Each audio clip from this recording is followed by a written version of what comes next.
वालेकुम दोस्तों, मैं हूं शाहिद हुसैन। सिंध हाई कोर्ट से आपको बड़ी खबरों के हवाले से रिपोर्ट करना है। एक तो ये है कि सिंध में इंतज़ामी बहरान पैदा होने का खदशा हो चुका है और इसके अलावा जो फैसल वावडा हैं पाकिस्तान तहरीक इंसाफ के नौ मुंतखब सैनेटर, उनकी मुश्किलात में मज़ीद इजाफा होने वाला है। और इसके अलावा जो सोशल मीडिया पर कुछ दिन से हम खबरें देख रहे थे कि इरफान जतोई जो है अब जाली पुलिस मुकाबले में मारे जाने के हवाले से आज उसका एक क्रिमिनल रिकॉर्ड मुकम्मल तौर पर अदालत में पेश किया गया है। उसकी भी तफसीलात आपके सामने रखूँगा।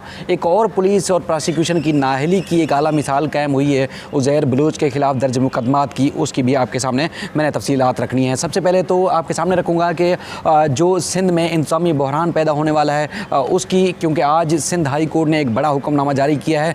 सिंध हाई कोर्ट ने कहा है जो सुप्रीम कोर्ट ने OPS, इसके अलावा एडिशनल चार्ज रखने वाले अफसरान और जो इजाफी चार्ज और इसके अलावा जो लुक आफ्टर चार्ज रखने वाले अफसरान थे उनको फौरी तौर पर अपने ओहदों से हटाया जाए और उसके अलावा जो काबिल और अहल अफसरान हैं उन ओहदों के लिए उनको जो है ओहदों पर लगाया जाए। और अदालत ने कहा कि एक हफ़्ते के अंदर अंदर हमें इस हुक्म पर अमल दरामद करके रिपोर्ट पेश की जाए। अगर एक हफ़्ते में तमाम अफसरान को ओहदों से ना हटाया गया जो कि इजाफी चार्ज रखते हैं तो चीफ़ सेक्रेटरी को तलब करके उनके ख़िलाफ़ कार्रवाई की जाएगी। अगर मैं जो अफसरान जिनके जो इजाफी चार्ज रखते हैं जो सिंध हाई कोर्ट में चीफ़ सेक्रेटरी की जानिब से रिपोर्ट पेश की गई थी, उस हवाले से अगर आपके सामने तफसीलात रखूँ तो 825 अफसरान ऐसे हैं जो इजाफी चार्ज रखते हैं, यानी कि एक ओहदे से हटकर दो तीन उन्होंने चार्ज मुख्तलिफ ओहदों पर और आला ओहदों के जो चार्ज अपने पास रखे हुए हैं। और इसके अलावा जो 220 अफसरान हैं जिन्होंने लुक आफ्टर चार्ज अपने पास रखा हुआ है। और इसके अलावा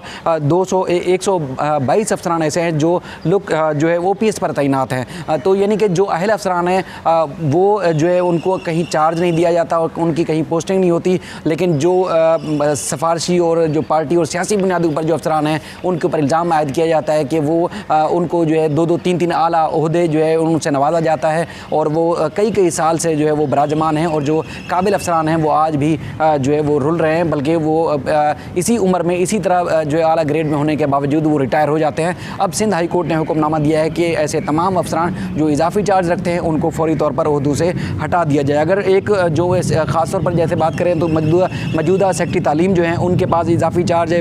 मौजूदा सेक्रेटरी जो जंगलात हैं बदर जमील, उनके पास इजाफी चार्ज है। इसके अलावा जो ख़ास तौर पर कमिश्नर सखर और लड़काना, यानी कि सखर का जो कमिश्नर है उसके पास इजाफी चार्ज कमिश्नर लड़काना का भी है। तो आप खुद अंदाज़ा लगाएं कि कितनी जो है वो सियासी सरसूख होगा इन सरकारी पोस्टों के ऊपर।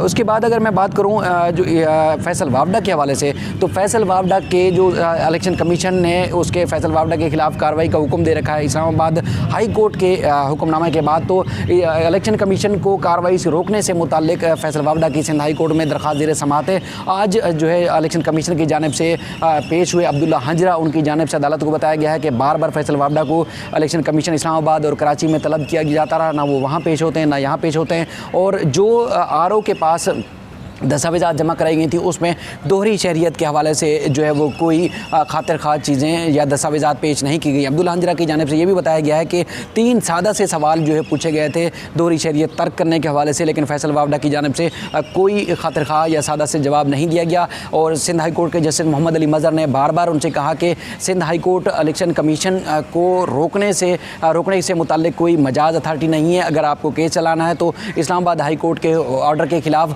अब इस्लामाबाद में जाके पेश हो सकते हैं इलेक्शन कमीशन के सामने।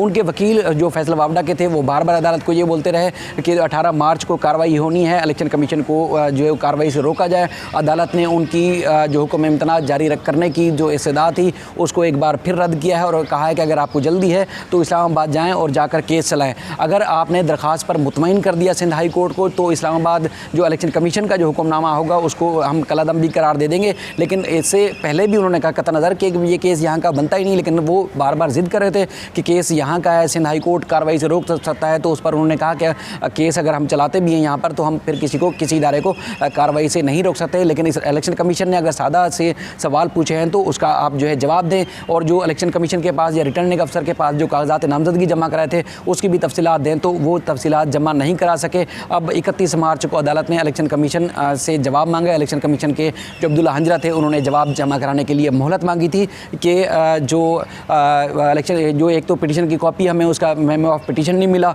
और उसके बाद जवाब तैयार करने के लिए हमें 2 हफ्तों की मोहलत दी जाए, तो अदालत ने 31 मार्च का जो है वो टाइम दिया। अब लग रहा है कि फैसल वावडा के ऊपर जो है वो मज़ीद नाअहली की तलवार लटक रही है और बार बार उनके वकील ने इस बात को भी ज़ोर दिया जज के सामने, कहा कि इलेक्शन कमीशन के पास अगर हम जाते हैं तो वो फैसल वावडा को नाअहल करार देने के लिए जो है वो बैठे हुए हैं और उन्होंने तय कर रखा है कि वो फैसल वावडा को जो है वो नाअहल करार दे देंगे, इसलिए हम वहाँ पेश नहीं हो रहे और आप जो है वो कार्रवाई का हुक्म दें। और ख़ास तौर पर मीडिया के हवाले से भी अदालत से उन्होंने कहा कि पिछली दफ़ा भी अदालत ने उनकी सज़ा मुस्तरद नहीं की थी, उसके बावजूद जो है वो मीडिया पर ख़बर नशर की गई कि फैसल वावडा की जो हुक्म इम्तना की सज़ा थी वो मुस्तरद कर दी है। तो जज साहब ने कहा हमने तो ना मीडिया को कहा था और ना आप कभी कह रहे हैं। और उसके बाद हालांकि वही वाली बात हमने भी पिछली दफ़ा भी रिपोर्ट की थी और आज भी ये रिपोर्ट कर रहे हैं कि अदालत ने हुक्म इम्तना जारी करने की जो ज़बानी इस्तदा थी, फौरी इस्तदा थी, वो मुस्तरद की है और कोई हुक्मनामा हतमी जारी नहीं किया। इलेक्शन कमीशन से जवाब मांगा है। तो ये ओपन कोर्ट में थी और जो कुछ हुआ था पिछली दफ़ा भी रिपोर्ट किया और अब भी रिपोर्ट कर रहे हैं। इसके अलावा इरफान जतोई के हवाले से जो गुमशुदा हुआ था, सोशल मीडिया पर ट्रेंड चला और ट्रेंड में ये वाज़े करने की कोशिश की गई थी कि इरफान जतोई को जो है वो जामशोरो यूनिवर्सिटी से अगवा करने के बाद जो है जाली पुलिस मुकाबले में सखर में कत्ल कर दिया गया है। आज जो है वो क्योंकि इससे पहले उनके जो घर वाले थे, अहल खाना थे, उनकी जानिब से दरख्वास्त लगाई गई थी, यहाँ दायर की गई थी गुमशुदगी की, तो उसमें आज सिंध कराची की पुलिस ने जो है वो यहाँ पर जवाब जमा कराया जिसमें बताया गया है कि इरफान जो है उसको जामशोरों से हिरासत में लिया गया, उसके बाद सखर में पुलिस मुकाबला हुआ और उसके बाद उन्होंने एक क्रिमिनल रिकॉर्ड भी अदालत में पेश किया है जिसमें बताया गया कि इरफान जतोई जो है 28 उसके खिलाफ मुकदमा सिंध के मुख्तलिफ जो है वो थानों में दर्ज थे और वो पुलिस को मतलूब था और इसके अलावा उसके पूरा ख़ानदान ही उसका क्रिमिनल रिकॉर्ड मौजूद है, उसके वालिद और उसके अलावा भाइयों के खिलाफ भी मुख्तलिफ थानों में मुकदमा दर्ज हैं। अब अदालत ने जो दस्तावेज़ात पेश की गई थी जो इरफान जतोई के अहल खाना के वकला की जानिब से, उस पर जो है वो